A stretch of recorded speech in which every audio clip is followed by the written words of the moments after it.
learners, I am Fronica ma'am. Today I am going to discuss class 12 economics, Indian economic development. It's chapter number 2, Indian economy 1950 to 1990, part 2.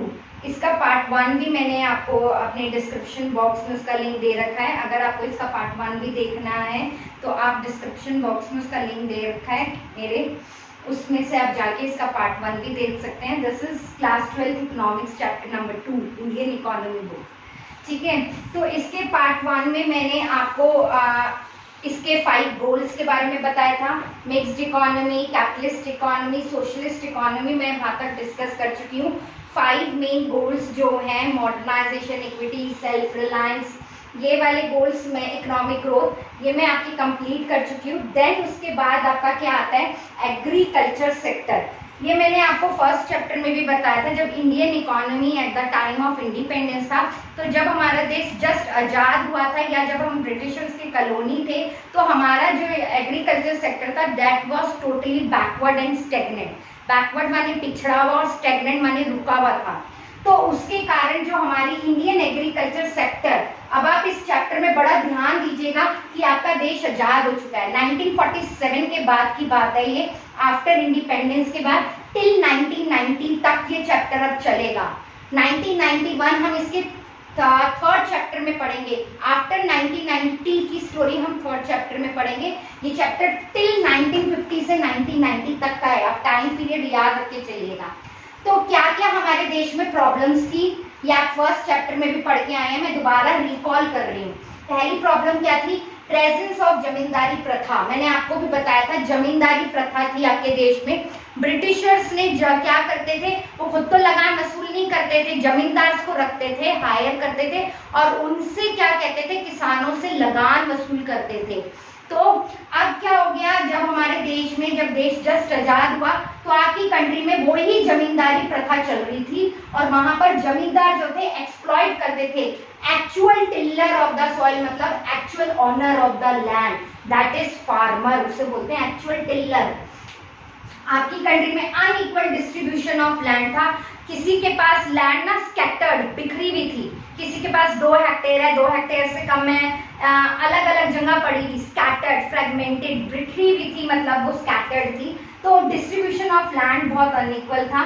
A sector was starving of investment. Investment का कोई scope नहीं था आपके agriculture sector में. आपने देखा होगा किसान जो थे मनी लेंडर से उधारी पर पैसा लेते थे, जमींदारों से पैसा लेते थे. कोई बैंक नहीं था, बहुत रेयर बैंक थे. उस बाद में आए कभी आपकी कंट्री में नाबार्ड, रीजनल रूरल बैंक्स बने हैं. आज तो आपकी कंट्री में नाबार्ड भी है जो एग्रीकल्चर सेक्टर का बैंक है, रीजनल रूरल बैंक्स हैं आपकी कंट्री में. तो इन्वेस्टमेंट मतलब जो मनी के लिए पैसा चाहिए होता था हमें कैपिटल खरीदने के लिए, जैसे फॉर एग्जांपल किसी को tractors, HYV seed, insecticides, pesticides, इनके लिए पैसों की ज़रूरत है, या कैपिटल गुड्स, एग्रीकल्चर इक्विपमेंट्स जो होते हैं, थ्रेशर, हार्वेस्टर, इनकी ज़रूरत होती थी.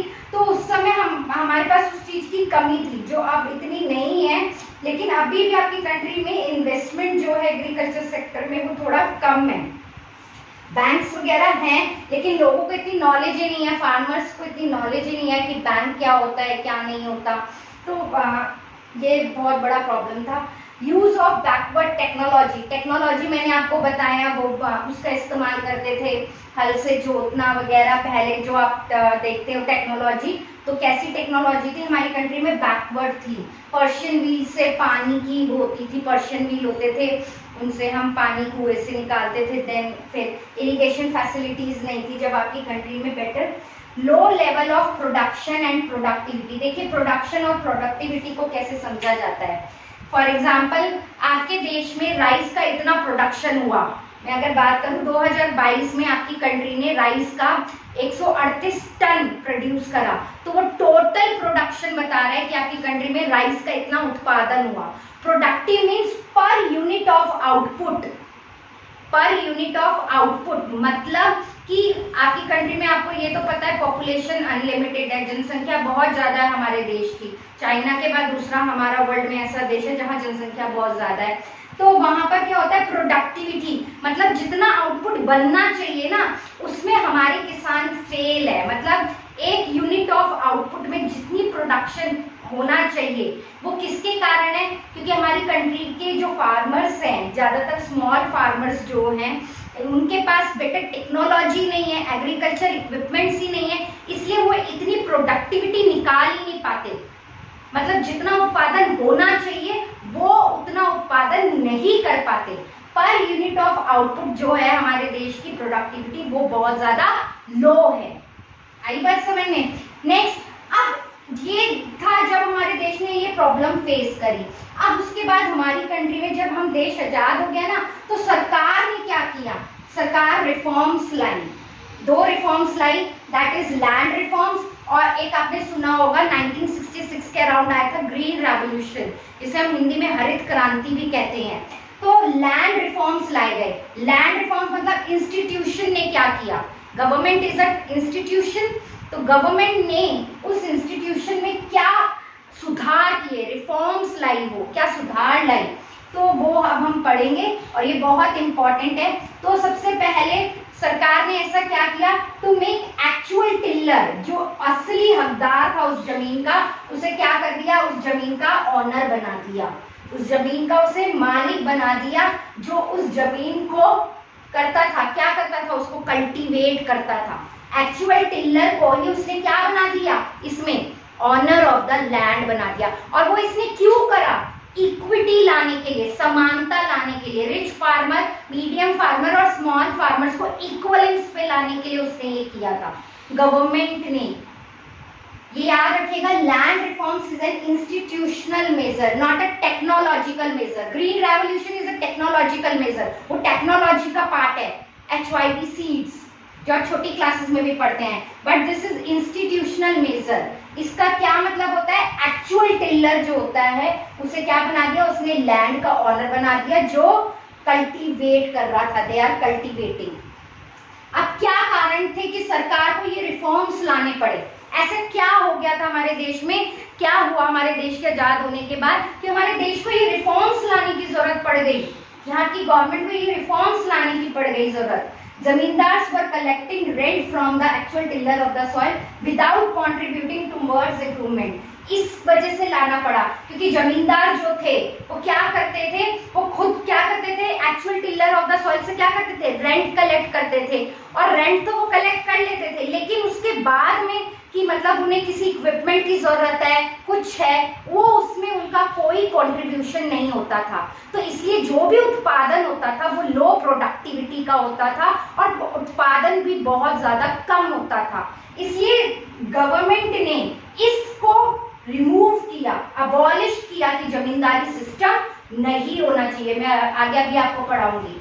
नेक्स्ट, दिस रिजल्टेड, मैंने आपको बताया, लो प्रोडक्टिविटी एंड फोर्स्ड इंडिया, मतलब हमारा देश 75% एग्रीकल्चर में लगा होने के बावजूद भी हमें अपने देश में खाना अमेरिका से इंपोर्ट करना पड़ रहा था, यूनाइटेड स्टेट्स ऑफ अमेरिका से। किसके कारण था ये? क्योंकि आपको पता है आपकी कंट्री की पॉपुलेशन बहुत ज्यादा थी और प्रोडक्टिविटी जो थी per unit of output, because of the low या lack of agriculture inputs, lack of use of irrigation facilities, HYV seeds, insecticides and pesticide, इसके कारण जो आपकी एग्रीकल्चर का जो प्रोडक्शन था उसकी प्रोडक्टिविटी बहुत लो थी। इस वजह से ऐसा हुआ था कि हमें इंडिया को इंपोर्ट करना पड़ रहा था फूड, वो भी अमेरिका से। नेक्स्ट, इसलिए आपकी कंट्री में लैंड रिफॉर्म्स लाए गए थे।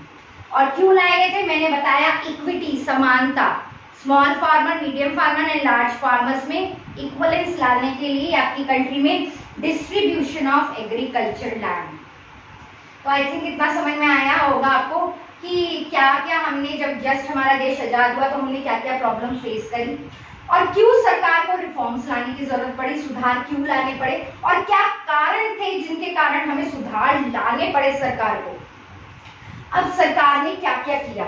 सबसे पहला पॉइंट, रेगुलेशन ऑफ रेंट। उन्होंने कहा कि अगर कोई इंसान है, कोई लैंड पे, अगर किसी की रेंट पे लैंड पे काम कर रहा है, मान लीजिए जमींदार जो है किसी को हायर करते हैं और उनसे कहते हैं ठीक है आप हमारे खेतों में काम करो, हमें कोई प्रॉब्लम नहीं है, लेकिन गवर्नमेंट ने ये रेंट फिक्स कर दिया।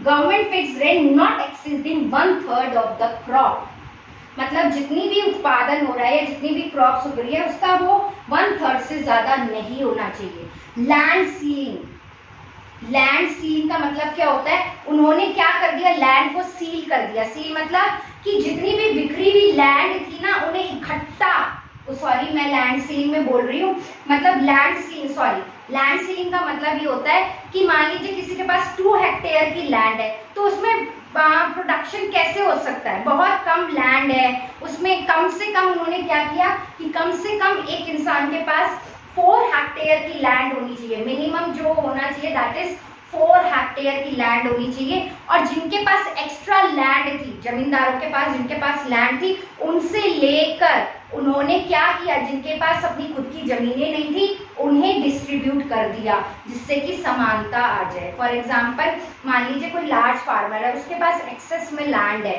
और वो खुद भी उसमें कल्टीवेशन नहीं कर रहा, किसी को हायर करके उनसे काम ले रहा है और वो अपना रेंट उनसे निकालता है, वो खुद तो काम नहीं कर रहे, वो रेंट ले लेते हैं। तो गवर्नमेंट ने इसमें सुधार किया, उन्होंने क्या किया कि जो उनकी एक्सेस लैंड थी उसे ले लिया और यहाँ क्या कर दिया, दूसरे किसान जिनके पास खुद की जमीनें नहीं थी उन्हें वो लैंड दे दी गई, मतलब सील कर दिया कि मतलब आप इससे ज्यादा वो लैंड नहीं रख सकते, अगर आपके पास एक्स्ट्रा है तो आप हमें दीजिए। फिर वो उस फार्मर को देते थे जिनके पास वो लैंड नहीं होती थी।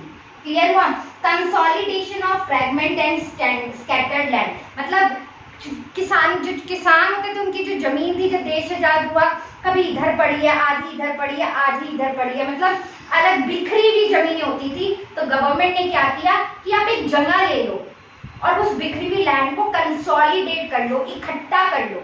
ऐसे नहीं कि आपकी 1 हेक्टेयर लैंड वहां पड़ी है, 1 हेक्टेयर लैंड पड़ी है वहां पड़ी है, तो उसने क्या कहा आपकी 1-1 हेक्टेयर लैंड अलग अलग पड़ी है, मैं आपको क्लब करके 4 हेक्टेयर लैंड दे देता हूँ और आप उसको रखो अपने पास। बिखरी हुई लैंड को इकट्ठा करके रखना, दैट इज कंसोलिडेटेड कर दिया था। लास्ट, अबॉलिशन ऑफ जमींदारी प्रथा, ये तो मैंने आपको ही बताया कि सरकार ने जमींदारी प्रथा को बिल्कुल अबॉलिश कर दिया था। उन्होंने क्या किया था, जो एक्चुअल टिलर था, जो जमींदार की जमीन पर काम कर रहा था, उसी को क्या बना दिया, उस जमीन का ऑनर ऑफ द लैंड बना दिया। और क्यों दिया, और उसे ये इंसेंटिव भी दिए कि अब तुम्हारी जमीन है, तुम्हारा जो मन करे अपने खेत में इम्प्रूवमेंट लाने के लिए, अपनी क्रॉप्स को अच्छा उगाने के लिए, अपनी प्रोडक्टिविटी को बढ़ाने के लिए, अब तुम उसके खुद के ऑनर हो, तो तुम उसे अपने अकॉर्डिंग उसमें इम्प्रूवमेंट ला सकते हो। ये 4 तरीके लाई थी सरकार आपकी कंट्री में, government, and this is very very important for exam point of view, very important कि प्रॉब्लम्स क्या थी, किनके कारण हमारे देश में लैंड रिफॉर्म्स लाए गए, लैंड रिफॉर्म्स क्यों लाए गए हमारे देश में, लैंड रिफॉर्म्स को गवर्नमेंट लाई थी, उन्होंने ऐसा क्या क्या किया और क्या क्या उन्होंने सुधार किए। उन्होंने रेंट फिक्स कर दिया, उन्होंने लैंड पे सीलिंग लगा दी कि कम से कम 4 हेक्टेयर लैंड हर फार्मर के पास होनी चाहिए, जिससे कि उनका मेन मोटिव था कि इक्विटी, समानता आ जाए rich farmers and poor farmers में। नेक्स्ट, जो बिखरी हुई लैंड्स थी उन्हें कंसोलिडेट कर दिया और जमींदारी प्रथा को खत्म कर दिया। अगर आपको मेरा वीडियो अच्छा लगा तो please like, share and subscribe जरूर करें। Thank you, stay home, stay safe.